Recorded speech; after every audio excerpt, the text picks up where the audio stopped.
How to collect archaeological samples for accurate dating. Imagine piecing together a giant puzzle where each piece tells a story from thousands of years ago.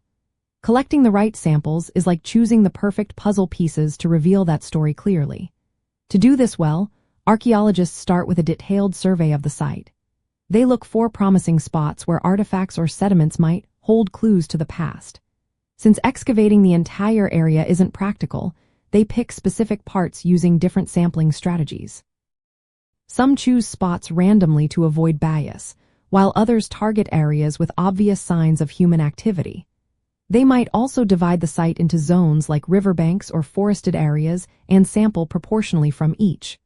Once the sampling plan is set, archaeologists mark out small test units, usually 1 or 2 meters square, to dig carefully.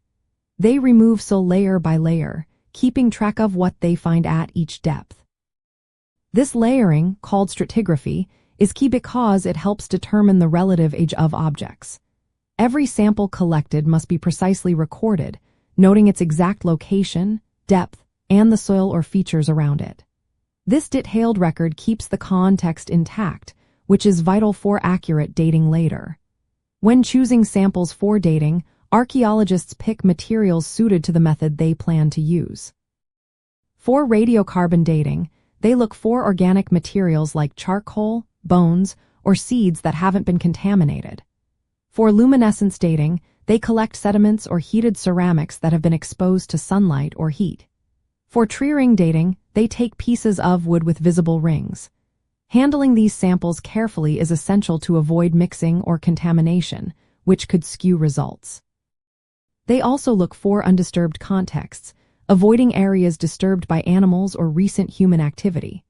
Once back in the lab, samples are cleaned and prepared for analysis. Multiple samples from the same layer are often tested to confirm the results. This process helps ensure the dates are reliable and match the true age of the site. By following these steps, archaeologists can build a clear timeline of human activity and environmental change. Proper sample collection and context preservation are what make accurate dating possible, helping us understand the story of our past with confidence.